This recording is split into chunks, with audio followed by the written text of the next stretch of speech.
Say it again. We're in public session. Okay. And just to say that we have apologies from Deputy Darragh Murphy, Deputy Martin Hayden and Senator Colette Kelleher. Just the usual rules will apply in relation to mobile phones. I've mine on airplane mode, and in accordance with standing procedures agreed by the Committee on Procedures for Paperless Committees, all documentation for the meeting has been circulated to members on the document database. I propose that we go into private session to deal with some matters before returning to public session. Is that agreed? Say again. We're now in public session. Yeah, thank you. So the first petition is petition number 45/2017. It is proposed that we forward a copy of the reply from the Department of Justice and Equality to the petitioner and close the petition. Is that agreed?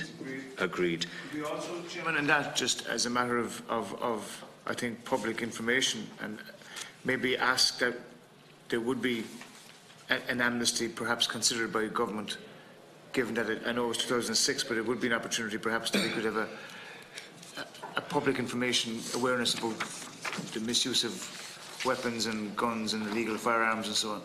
It might be just worth considering. Are you making a practical solution? I'm not making a practical solution. I'm looking for it perhaps to be considered. I know we haven't got the full benefit of all the information here, but there must be, given the previous amnesty, allowed for the surrender of significant numbers of firearms and offensive weapons. It was a decade ago. And I'm just wondering, would it be timely, perhaps, on Garda Síochána with the department might give that consideration?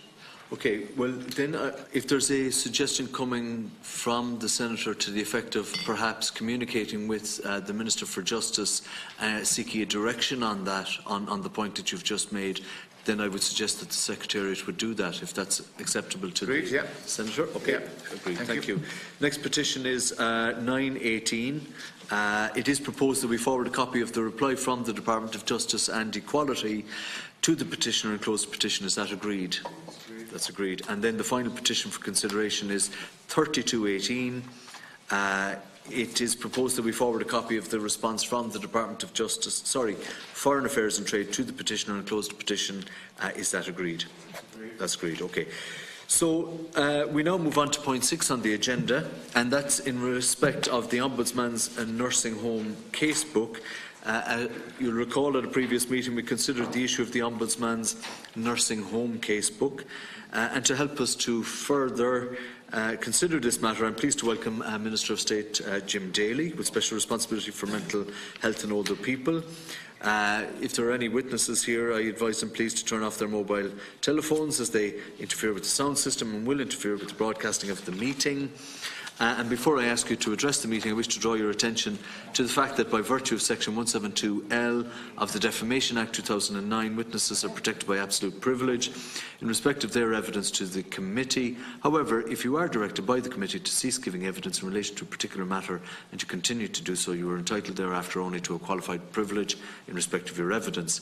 You are directed that only evidence connected with the subject matter of these proceedings is to be given, and you are asked to respect the parliamentary practice to that effect, that, where possible, you should not criticise nor make charges against any person, persons or entity by name, or in such a way as to make him or her identifiable. I also wish to advise you that the opening statement and any other documents you've submitted to the committee may be published on the committee website after this meeting, and members are reminded of the long-standing parliamentary practice to the effect that they should not comment on, criticise and make charges against a person outside of the House or any official by name or in such a way as to make him or her identifiable. Perhaps ironic that I'm reading this to somebody who is also a member of the House, but we have to abide by the rules, if you will. So I'd like to welcome Minister Daly, and perhaps Minister could give us 5 minutes, a short overview of his submission, followed by a quick Q&A, and we can take it from there. So over to you, Minister. Thank you. Thank you very much, Chair. Thank you, members, for the invitation to attend here today. And I'll be very brief, Chair, because I appreciate questions and answers are probably more constructive, and I have submitted a prepared script for the members' attention already. Public funding is provided, as the members will be aware, under the Nursing Home Support Scheme, which is a system of financial support which covers long-term residential care for older people. In November 2017, the Ombudsman Peter Tyndall published a casebook on nursing homes and the Ombudsman experience of nursing home complaints. This casebook arose from his recently assumed role in examining complaints in relation to administrative actions of private nursing homes that received public funding and his previously assumed role in examining complaints about public nursing homes. The committee members may be familiar with the Nursing Home Support Scheme and the many people afforded access to long-term residential care through the scheme.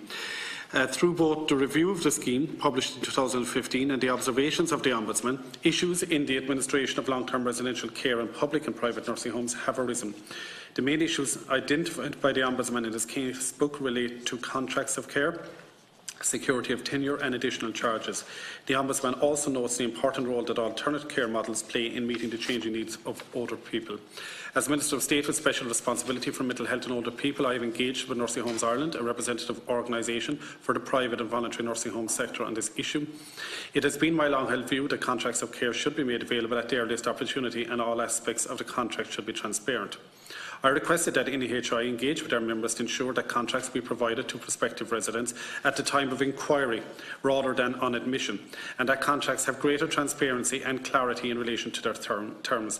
My department's regulations on care and welfare of residents require that the registered provider of the nursing home must agree a contract in writing with each resident on their admission to the nursing home. This contract must include details of the services to be provided to the resident and to the fees that are charged. Residents should never be charged fees which are not set out in the contract. The provision of contracts for care for prospective and current nursing home residents is included in the regulations on care and welfare of residents. In particular, discharge of a resident from a nursing home is subject to these regulations. They require that discharge of a resident is discussed, planned for and agreed with the resident and, where appropriate, with their family or carer in line with the terms and conditions of the contract agreed on entry to the nursing home. An interdepartmental working group was established to examine the recommendations of the 2015 review of the nursing home support. I requested that the issue of additional charges also be examined as part of this group's work. A project team consisting of staff from my department and the HSE have been actively engaged in this issue, visiting both public and private nursing homes to consider the practice of levying additional charges. I expect a report on their preliminary findings to be delivered to the interdepartmental working group in the coming months for further consideration and next steps. I have met again with Nursing Homes Ireland and Oireachtas to discuss additional charges following media reports on the matter. I have asked Nursing Homes Ireland to request its members to make proposed contracts of care containing their additional fees available to potential nursing home residents, again at inquiry stage rather than admission stage, to improve transparency. They have circulated guidance from members on this issue, which amongst other things includes commitments on openness and transparency and making fees information available to prospective residents at an early stage. The main priority in relation to additional charges is to ensure that nursing homes continue to provide an engaging range of activities for their residents. I think I can leave it at that, Chair, and I'm happy to take any questions. That's an abridged. Thank you very much, Minister. Deputy Cassells. Just very briefly, Oireachtas, and thank you, and thank the Minister for taking the time to be present at the committee meeting and for engaging on this issue. It's something that we've actually gone through on numerous occasions at the Petitions Committee and have raised previously with him in the Dáil. The area I'd like to touch on, Sherlock, is the issue on the additional charges. I note what he has said in his speech in terms of the reports that are coming before him and where he hopes to examine that. Is he going to issue instructions? Can I ask you, Minister, are you going to issue actual specific instructions as opposed to just looking for transparency on how that's going to be actually invoked? And something I discussed with you previously as well, Nursing Homes Ireland and representatives actually came before us as well at the Public Accounts Committee, and I mean they would claim in terms of that they're under financial strain and that many of their members and smaller operations are being forced out of business due to the operating margins. So on one hand, we're here as parliamentarians asking you in terms of transparency on additional charges. On the other hand, they're coming before us at other committees saying that they're under extreme financial strain, that they're going to go out of business. And in terms of, we see reports then in terms of actually bed capacity in certain counties over the coming years. And I would like maybe just to hear from you around those particular issues and your own particular thoughts on them as well. Thank you. Well, I go ahead, Chair, and answer Please do, individually. Chair. Thank you, Deputy Cassells, and for your questions. First of all, on the additional charges, I suppose the issue there is a disparity among different homes. They are private entities. You know, it isn't. I don't think it's within my gift to actually instruct them, you know, on a prescriptive method that you should charge no more or no less or whatever. What I can do is, I think the best way to deal with additional charges and the biggest bugbear for people is that they're not aware of them, that they're being snooked. or that they're being in some way added on that people haven't been aware of it, and next thing they're landed with them on a weekly basis.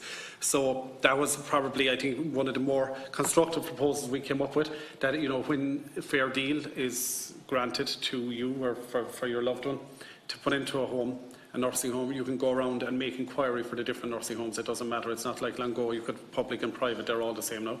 So that at the inquiry stage, that they would make abundantly clear that, look, it's so much a week, but there are additional charges of €100 a month. And I think once people are in full possession of the facts and know exactly what they're going to be faced, people don't seem to have a difficulty with that. So there is the difficulty. I have to tread a fine line between, if I get too prescriptive, I don't want to throw the baby out with the bathwater, because what is really key in all of this is that nursing homes do put on a range of additional engaging. I don't want to be going to nursing homes seeing older people sitting on the chair, the head turned sideways, staring into the great abyss or out the window, and none of us want to see that. We want to see him being active, we want to see him being engaging, we want to see him being participatory, and all of that. And then, you can be very prescriptive on a pay-per-model version. So, in other words, that, Mass on a Sunday morning, the priest might get a stipend. Will you charge just those who attend Mass? Or I have no difficulty with a universal collection. For a priest to come in, and maybe not everybody will avail of that Mass, they mightn't be of that religion. The same, but not everybody might like the music or might like the dance or the drama or the cooking or whatever. But I do want to ensure that we don't limit, in other words, that there's no disincentive there. I want people to be incentivised, because that is most, I think, our greatest challenge, and I've said it ad nauseum, our greatest challenge is we've been very, very successful as a country in adding years to life, but the real challenge is to add life to those years. And nursing homes will play a key part in that, provided we work in partnership. So I don't want to go the heavy-handed prescriptive. And to be fair to Nursing Homes Ireland, they've been very, very proactive, have engaged with me extensively on it, have been very quick to write to their members and say, this is an issue, this is how we suggest you do it, we look for openness and transparency, the following guidance, and so on. So I think on that issue I'm satisfied for the most part. We are doing a bit of work. Carl Duff, who's here with me, who's an assistant principal in the Department of Health, he and an official from the HSE are visiting a number of nursing homes and just ascertaining the level of charges they're doing. They're doing it randomly.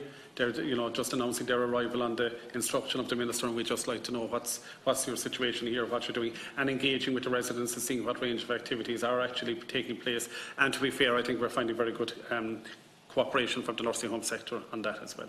On capacity and those issues, and nursing homes and their profitability and all of that, it is a debate that will always be there with nursing homes, and they have made their case to me on numerous occasions. I suppose I'm at an arm's removal, if you like, because it's the NTPF are tasked with negotiating with each nursing home, and they do it individually. It is obviously commercially sensitive, commercially appropriate, commercially difficult as well to negotiate with each individual nursing home, to look at their range of costs and to look at an acceptable rate of payment. So there is no role for the Minister, and I think rightly so. I shouldn't be dictating what any nursing home would get. But I have taken on board there, and I do think we can do more. I would be concerned that there might be an overly hands-off approach to private nursing homes because you're private, and at the public nursing home. So I think in a view to that, I have promised in HI that I would be very open to having a kind of an open forum with the members of NHI and with the stakeholders from the department, with the HSC or whatever, to air any particular issues, because there are things we could work collectively on and address in a collaborative fashion. And I find, as I say, in HI very, very good on that level. So I hope that answers those. Senator Buttimer. Yeah, thank you, Chairman. Welcome, Minister, and thank you for being here. I think, first of all, it's refreshing, Catherine, that we have a Minister who's coming in with an open mind and who's been proactive in his brief, and who doesn't come in saying, it's my way or the highway. To be fair to him, he's brought innovative change, and I welcome your proposition that we would have, or that you would have, the open forum with Nursing Homes Ireland, because anecdotally, Catherine, from talking and meeting with members of Nursing Homes Ireland, or people who have their own private nursing homes, there's the issues around staff retention, rate of pay, the attrition of staff, and obviously the demands put in place by HICWA in tandem with what's expected by all of us. I do think that the issue, Minister, that the Ombudsman highlighted in terms of additional charges and the disparity is one that has angst a lot of people. And I think, notwithstanding your remarks that it is private business, I would hope that we could put a sort of an overarching philosophy or policy around that, because I think it is important to give people certainty. The other point that I would say to you, Ministers, that in your comments around adding years in value, is it is important that we plan for the future. We hear that there's going to be a shortage of nursing home beds. The cost is escalating, and I know the review of Fair Deal is there, but I think it is important that building on today, that we do give certainty, there's a roadmap put in place, but also that you do embark upon the open forum. I think it should be very, very, very, very sensible and a very good decision. So, good morning. Respond, Minister. Yeah, I think there's probably no direct question there, but I appreciate the issue with capacity is a challenge for us going forward. As you know, as part of 2040 plan, there's 2,600 additional beds planned to be put into the system. But I think we really are focusing, and I certainly am, as a policy maker, on alternative models of care, and that we don't end up relying on a situation where it's nursing homes or nothing, it's home or the nursing home. And I have made a lot of strides towards developing new supported independent living models. We are now looking at doing some demonstrator sites around the country, which would be new futuristic models of care of the elderly, where you would have an on-site mix of tenancies maybe, or you might have a creche on-site to bring a bit of life into it, that it's not just old people facing old people, but that you have very practical supports. And I mention all the time, I was down in Kilmaley in County Clare early on in the time, where they have about 30 units, where they look at in a small tiny village, and 30 elderly people living there. In the middle of it is a primary care centre, a Meals on Wheels centre, in a tiny rural village now. The day I was there was a mother and babies toddler group meeting there. You know, there's a lot of life on site, but they told me very interestingly that, you know, in 20 years that they're there and they have up to 30 elderly people living there, they have somebody on duty 24 hours a day to provide assistance and help at a lighter level of intervention, that in the 20 years or so that they're there, nobody has ever actually left that premises to go into a nursing home. Everybody has either had end of life on site or in the acute hospital. So I think there are models that we can develop and enhance with the use of technology and a bit of creativity, that we can support people to live independently to the end of their life fully on their own. And I think that's the ambition we must have, as well as nursing home beds. Thank you, Minister. I just have a few questions myself, and I just start with the last point that you make in relation to future planning, because as you know, as the Irish population is getting older, there is going to have to be a greater degree of complexity in relation to housing solutions, and you know, the modus operandi, I'm sure you would agree, would be towards facilitating independent living as near as possible to end of life as possible. And I'm just wondering, in the first instance, whether or not in the current housing crisis that the space is being given to think through this, you know, challenge that we have in terms of zoning of land, in terms of housing policy and local authorities, and in terms of government policy mapping across that. So that's just to get your perspective on that. That's the first point. The second point then is in relation to residents of nursing homes whose houses are vacant while they are in nursing homes. And there had been some discussion publicly in relation to the possibility of facilitating occupancy of those houses while people are in nursing homes. I'm just wondering where that is in real terms at present, because that could do a lot to, you know, help solve the crisis that's in relation to supply of housing at present. And then the third issue then is in relation to the public nursing homes. You know, I have a situation, for instance, for my community hospital as we speak today, you know, there are some, you know, vacant beds. I can understand, for instance, if the hospital management are seeking to hold beds for a greater level of acuity. But there are HICWA rules in relation to, you know, bed management, if you will, and the space around the bed and the operational space around that bed. But what it has done in real terms is it has restricted the number of beds in wards that heretofore had, you know, a greater number of beds. I'm just wondering if there's thinking going on there in relation to the capacity of nursing homes to provide a greater number of beds, you know, where there's a serious demand, or where, particularly in the public sphere, there is a shortage of beds at present. So there are just 3 points, Minister. Thank you. Okay, thank you, Cathaoirleach. The first one on housing policy. Yeah, there's a lot of challenges for us. I mean, one of the first things that I took note or noted was we have a situation in Ireland at the moment that any one of us who are public representatives could approach a local community organisation, or we could approach a housing body like Respond or Clued and ask them would they, develop a housing project for the elderly in, be it Bishopstown or be it in Mallow or wherever we want to go. If you do that, that housing body or community organisation will get 95% funding to build those houses from the Department of Housing.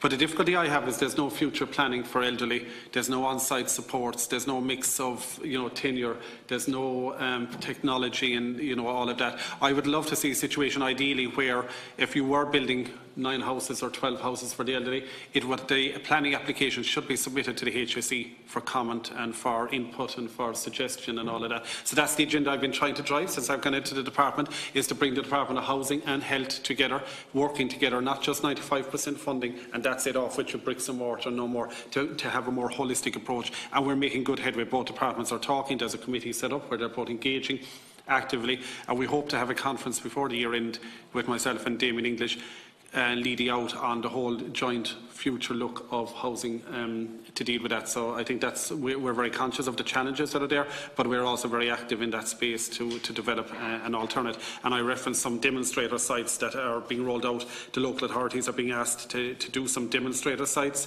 which is a site in an area that we will look at some future models of housing. We have some academics and some medical people and all of that to come in with all the best guidance and all of that people could have end of life here. The second thing is vacant houses during fair deal. That issue is ongoing ahead of the budget. I don't want to commit overly to it, obviously this side of the budget, but it is something that is being looked at between the two departments.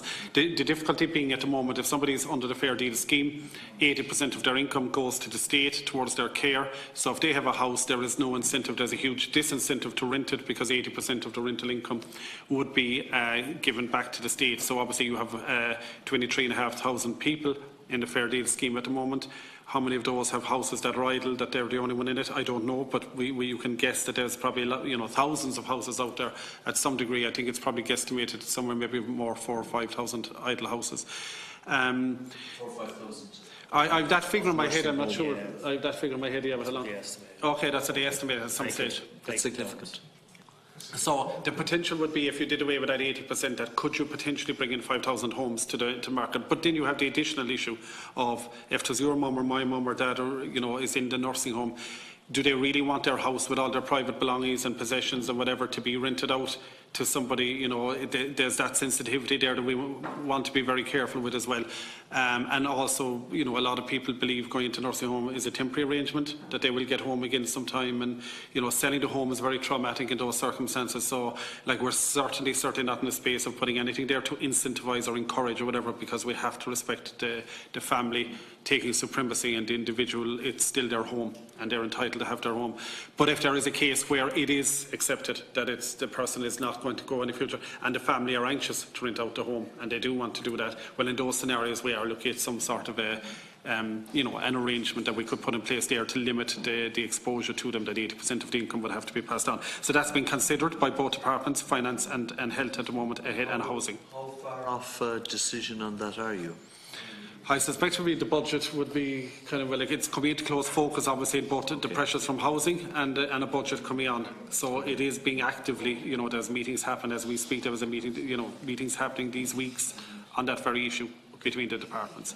But I won't go any further than that. I don't want to preempt where that's going to conclude, because it's a difficult balance to get right. The third one is the capacity of nursing homes.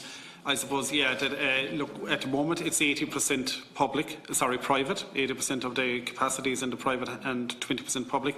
I personally wouldn't like to see it go any lower than that, or any higher than that, that the 80% private wouldn't end up 90%, that you would have the private industry would hold the HSE. So I'd be very anxious to see the HSE to develop capacity. But I think new ways as well, not just, I don't think it's too simple to say we need to double the capacity of nursing homes to create for the amount of older people. I would prefer to see more of a focus on alternative models of accommodation, as opposed to reliance on the traditional nursing home. But I think we would be stressing at all times not really to go more than 20%. Otherwise you would have the industry could hold you to... Specifically around bed management, though, where you have HICWA recommendations, so whereupon, say, for instance, you might have had a 16-bedded ward in a community nursing home, that is now say 12, we'll say for the sake of argument, by virtue of new restrictions that have been put in respect of pace. There's a vote in the Senate, so I note the members have to leave. Thank you, Senator Buttimer and Senator Wilson. But the point here is that is those recommendations I'm not sure if they're governed by statutory instruments or not. I'm just wondering if there's flexibility to whereupon, if you have an increased demand, that you can allow for greater flexibility within the current, without going into big capital expenditure for new beds and new wards, where you can make use and still allow for dignity and all of that to be preserved, the dignity of the person to be preserved, but facilitate greater scope within through bed management within the existing hospital structures or community hospital structures. Yeah, it's a constant challenge. HICWA provide a real challenge, but I mean, I think any independent, objective analysis will say what HICWA has achieved is extraordinary for the benefit of the older person who's staying in the care of a nursing home, and they have dragged us kicking and screaming into the 21st century, to be fair, in the whole area of care of the elderly, and they continually challenge us on a daily basis. Specifically, what you're talking about, the capacity and where numbers have been reduced, HICWA talk a lot about the lived experience, and if make it more like a home. So there's nothing homely about having a bed up on top of another bed and a locker just in between you and whatever. So they want space and for dignity, for privacy and all that. And we support that. The department accepts that is the future, and we're happy to reduce the bed numbers in accordance to do it. There is, as you know, my predecessor, your party colleague, Cathy Lynch, would have announced a major refurbishment programme of works, the length and breadth of the country, on all these community nursing units in the public hands. And they are taking into account, many of them have the capacity to move back into the same space where they were. Some will see a reduction in beds, there's no doubt about that. There will be some where we don't have the physical space, but anywhere that we have the physical space to extend, we are extending and trying to maintain the capacity numbers. That's a challenge based on each individual home. But we're certainly not, fighting HICWA on it and saying, no, we need to keep 8 beds in that room. There was always 8 beds. We accept that, 4 beds is the optimum if that's what HICWA are saying, and we're happy to go along with that and try and build around it as opposed to fight it. Thanks, Minister. Just final question there, just in relation to the additional charges. I know you're expecting the report on, from the interdepartmental working group. Can you be more specific on the time frame by which you will receive that report? I can and I can't. I suppose, I think you'll have your work done for November, for the end of November. The officials will have their work done, kind of in gathering the exercise. They'll feed into the interdepartmental group that report. Then it is up to me to get a report from the interdepartmental group. I'm saying year end with an opt-out clause with a health warning. With a health warning is a good way of putting it. But yes. I would be anxious to have it by year end, but I can't guarantee that. Okay. Well, thanks for being here today, Minister, and just thanks for your engagement in relation to the nursing home casebook. We are to meet with the various ombudsmen shortly, and I think. We might allow for a further engagement as needs be, if you were willing to do that down the line. So just want to thank you and your officials for being here just today. One point here, just on that, is the CCPC, which is the consumer, and they're very, you're aware of them, are you? You're aware of their involvement, the CCPC, which is the consumer and what is it? I can never get out. Competition. And they are dealing with the nursing homes on the contractual issues, right. And they are looking at that issue, and I don't know whether they'll be prepared. And they're going to issue guidelines as well to the nursing homes, but there's something for you and your committee to be aware of as well, their involvement. That's in relation to the contractual arrangements. The security of tenure. Security of tenure, so that if a resident is in a nursing home, that they can't be thrown out 3 days later, or that there's nothing like that adverse happening. Just to make you aware of that as well. Great, thank you, Minister. Thank you very much, Chair. So I think it falls on me now just to close the meeting, and we'll adjourn. Seen day, is it? No, 2 weeks' time. 2 weeks' time. Until the 10th of October. 10th of October. So the meeting stands adjourned. Thank you very much.